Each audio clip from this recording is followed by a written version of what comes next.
tracks today. Yeah. I need them bands, run it up fast, stuffing them shits in the safe. Got me a spot out the way, nigga just trying to be safe. Leaving the house with the glizzy, nigga.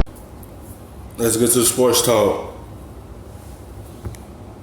More of the problem or the solution for this Raider squad? I think he's going to be more of a problem. That's just my personal opinion. And the reason I feel that way is because I don't think his talent is going to be enough for them to win. And as a result, he's going to have to find other means in order to keep himself relevant. Obviously, they're about to make a move to Las Vegas. We understand he's the star of the team. We understand he's an all-world receiver, and he's put up number the likes of which we've rarely seen in NFL history. There is no question about that.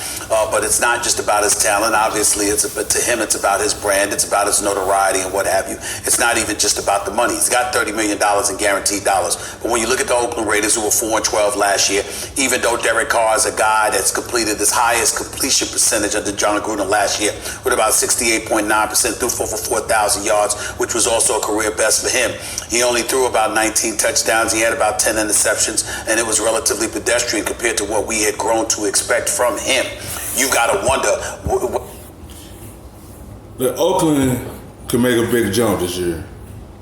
It just, Antonio Brown, with all this distraction that's going on off the field with him, is really, that's what they're really paying attention to.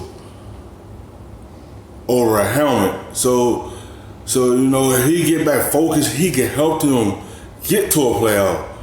But he doing all this stuff off the field, and it's taking the attention off his talent, what it could do for Carr. It can help Carr improve this season and get back to how he was a few years ago.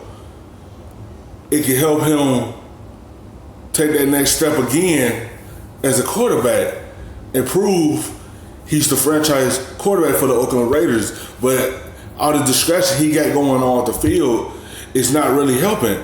Like, look how the Stephen Smith and them talking about he gonna be a distraction.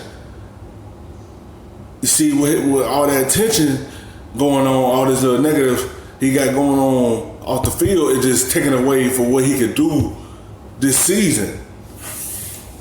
Whether or not that chemistry is going to be developed, whether or not he and Antonio Brown are going to be able to vibe, and more importantly than that, you also have to look at the AFC West. The Kansas City Chiefs are better. The Los Angeles Chargers are better.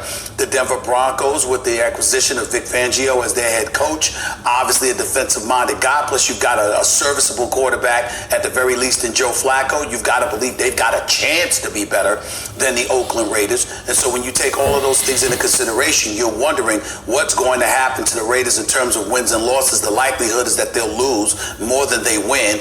And if that happens, what will Antonio Brown be like then? I would remind you, Max Kellerman, last year when the Steelers started off slow and he was making a bunch of noise, what was his rationale for that? He said, man, I just want to win.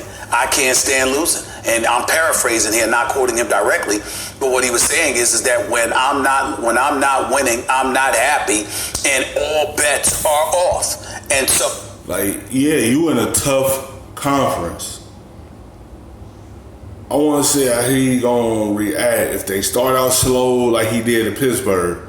If he gonna be that leader and say we gotta get it going, or he gonna be another distraction again and not be focused on help the team make a run for a playoff, make a run to the playoffs. Let's see how he is as a leader. Can he be one, or can he be that distraction like he has been? Like, he gotta calm down with all the negative energy and prove everybody that Oakland can be first place of the conference. It's all up to him what he do off the field if they do get out to a slow start.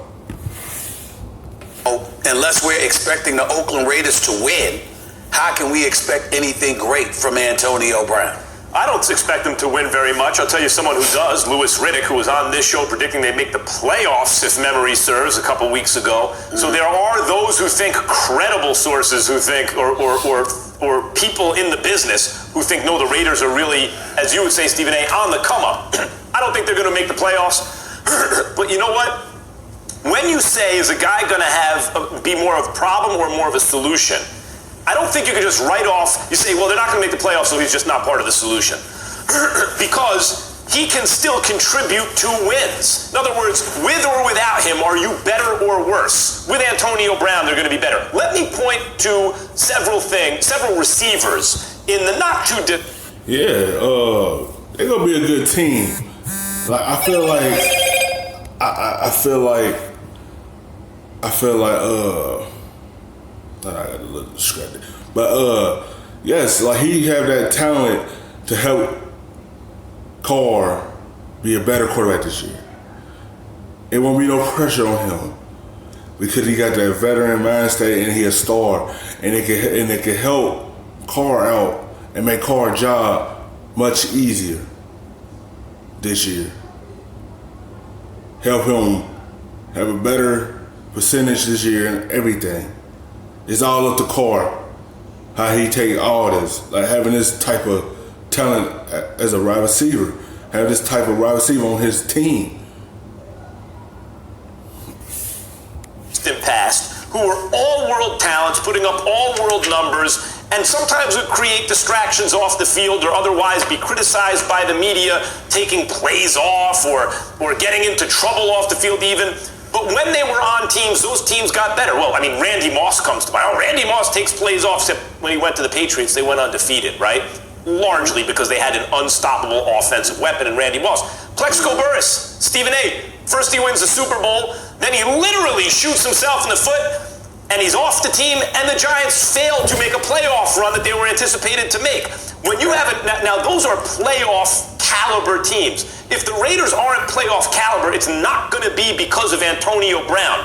When I talk about Sharp Analytics, Warren Sharp, who I highly recommend on Twitter. I think he has the best stuff out there. But he had a graph, maybe going back a week or so, something like that, showing where Derek Carr likes to throw the ball is where Antonio Brown likes to catch it.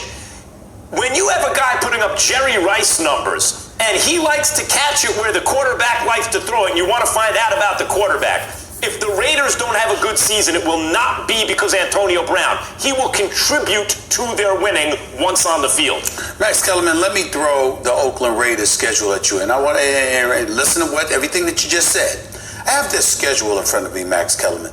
Let me give you the first 7 games of the 2019 NFL season for the Oakland Raiders. Denver, Kansas City. Hold this out. At Minnesota. Yep. At Indy. Tough schedule right there in the beginning. Like, it's going to be a little tough run for them. The teams he just named are good teams. And few of them made it to the playoff in that little names he just named. And so it's going to be a little tough road for them. So it's not going to be easy this year for them to get out to a good start. But we don't know yet. We got to see how Oakland come out the gate and see how this team going to be. Chicago in London, Khalil Mack and the crew. Khalil Mack gets to face them for the first time. But London, that's a wild card. But Khalil Mack and that defense, Khalil Mack going against them for the first time. At Green Bay and at Houston. I mean, they might be 1-6. They might be 1-6. I see 2 or 3 wins in there. Can I add to that, you guys? It's the toughest schedule based on strength of schedule, and Stephen A. just brought up the travel. They're traveling more than any other team, over 30,000 miles. That's more than the Bills, Giants, and Jets combined. John Gruden gets claustrophobic on planes and gets vertigo when he flies. To Stephen A's it can't get any worse from them from the schedule perspective, travel, or just the difficulty. Yeah, to Stephen A's point, if you want to argue, Stephen A., that because they won't be winning a lot, Antonio Brown will be unhappy, it will exacerbate whatever personality problems that are on display now in the offseason or in training camp, and therefore he will be a detriment to the team. I think that's your strongest argument. Yeah, that's like a lot of traveling. That's a lot of traveling for them.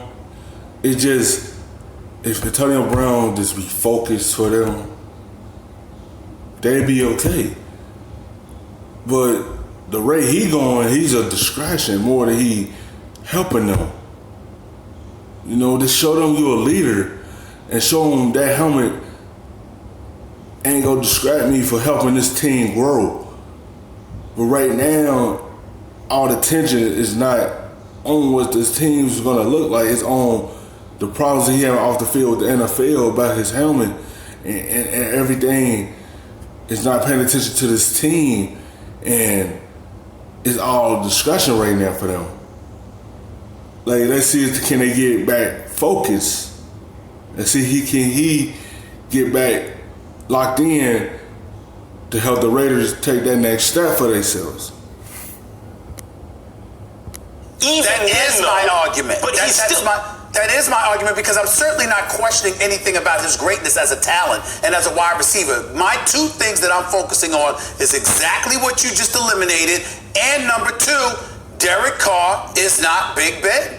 And I think the combination of those two things can elevate the level of frustration and obviously could potentially quicken the whole process of a meltdown. And the Raiders is what I'm fearful of with Antonio Brown in an Oakland Raiders uniform. And the Raiders are not as pass-happy as Pittsburgh, one of the most pass-happy teams. But I still think in order to really stand behind your argument, you have to be willing to say that the Raiders would be better without Antonio Brown. Then he's part of the problem. You think that they're going to be that they'd be better without him on the field? No, because I'm not making the argument that they're better without him on the field, because obviously he's an extremely talented player. He's arguably the best wide receiver in football. What I'm saying is that I don't believe that he ultimately will be part of the solution, because I believe in spite of him, they're going to lose. Nah, man. They ain't gonna be better without him. They might get out to a slow start because how that schedule it is. And you gotta see how he gonna handle it. Because last year he ain't handled it well. He was in a different organization. And by them traveling to London too, it's a long road trip for them. It's like it's gonna be an up and down for them because their schedule is tough out the gate. So you just gotta see how everything gonna play out for the Raiders, and see how they gonna either be 2-3, 3-2. You gotta see how everything gonna go. We don't know, but it's a tough little road for them this season. Early, and as a result, he's going to be a problem late.